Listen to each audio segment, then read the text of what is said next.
All right, 5 o'clock. I love this group. This is a hardcore group here, right? 5 o'clock. Thank you for being here. Squeezing every drop of value out of this session, that's for sure. So, whoa, that's big, right? We'll talk about the big part in the middle in a little bit. But first, I want to get a sense of where everybody stands on this topic, okay? So we're going to have a little audience participation. Don't worry, I'm not British, so there will be no jumping. But I just want everybody on the count of 3 to say to themselves quietly so you can hear yourself say it, this word. Ready? 1, 2, 3, data. Okay, who said data? Right? Who said data? Who said data but didn't understand my first question? Anybody? All right. I'm a data guy, all right? Who says data but wish they could get away with data? That's me for sure. Is, are. Data is, whose data is? Data are. There is no data is and data are. That configuration does not work, all right? It's either one or the other. Any datum in the room? Usually one in the back there somewhere. You can see them coming in. Data. Big data. Big data, data, big gut. I am a data bigot, and I'm proud of it. I hate bad data, and so should all of you, all right? I'm not a person bigot, so chill, all right? That's cool. I'm not a person bigot. I'm a data bigot, and you should all hate bad data. Why? Because data is the foundation of all of it. Think about the words you use to describe data, okay? It's got integrity. It's clean. It's fresh.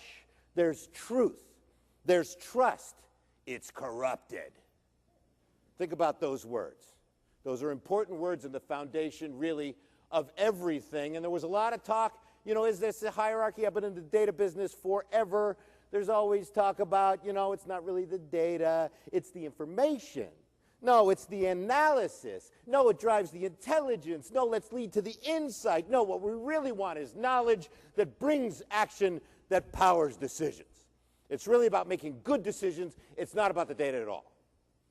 Well, I will tell you, good decisions made on bad data are just bad decisions you don't know about yet.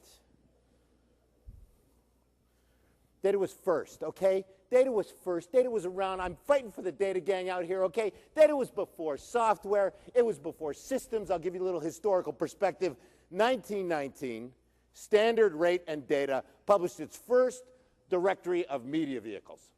All right? SRDS, it's still around today, still a leader in its industry, part of Kantar, part of WPP. They had data in their name in 1919. Data was around before electricity. All right, let's go way back. 1086. They were finally digging themselves out of that Y1K problem. William the Conqueror, eventually William the First, but he didn't realize it then, put out the business requirements for the Doomsday Book, which had the logical design of everybody and everything. That's what I want to know. I'd like to know everybody and everything, because I'm going to tax them. So move forward almost 1,000 years, right? The web changes everything, and mobile changes everything, and social changes everything, and digital changes everything, and everything becomes, everything becomes faster and bigger and more connected than you ever imagined, and there's velocity and volume and variety, and it's too much, too fast, too many. And the Internet of People connects the Internet of Things, which is everybody and everything. Same logical design here. And everybody and everything is spitting off data, right? That's where big data comes from. Off of all these things, just talking to each other, connecting with each other, sending updates to each other. And now everybody's in the data business. Everybody's in the data business. More people in the data business now than ever before, right? How to avoid misinformation. Geez, how do I know it's correct? It ain't here if it ain't right. Believe me, I got a hot deal for you. Everybody's in the data business. There are a lot of people in the data business now, never been in the data business before. First time ever in the data business. What these people know, some of them, brilliant thinkers, wonderful folks, come from a great place, disruptive, innovative, and they all know the last thing about the data business, which is you can make money at it. Some of them don't know the first thing about the data business, which is, what's the data? What is the data? If you're in the data business, you've never been in the data business before, talk to somebody who has. You can talk to me, you can not talk to me, you can talk to other folks, but get that perspective about that. Because true story here, asked a client of mine, so what data is it? The data we're going to make the money off of? True story. So you got to answer 3 questions. What data? Who uses it? And how does it help? Whether you're buying data, whether you're selling data, whether you're looking at data, keep that in mind. What is the data? Who uses it? And how does it help? All right, we're going to take a reality check here. For CPG, who's from CPG here? Got a couple over here? Where are you from? Campbell's Soup. All right, across the river. Anybody else got a CPG background? Anyone? Where? Kimberly-Clark. All right, Pepsi, I know. Don't worry, they're not going to sell you. They can't sell you while I'm talking, okay? All right, CPG, they have a certain reality. They have a certain tangible reality that I would like to remind everybody of. If you don't know it, I'll share it with you. If you do know it, it always bears repeating, and if you know it all too well, you are probably from a CPG company. Now, I never worked for one, but I've spent my career filling their needs, so I think I can talk with a little bit of relevance about their reality. Their reality is they make stuff. Generally gets grown somewhere. They put it in a bottle or a box or a can or a jar or a tube or a bag, and they ship it to a customer who then sells it to the consumer. That's the reality. So if you're in the app business or the mobile business or the social business or the local business, remember that reality and they will listen to you.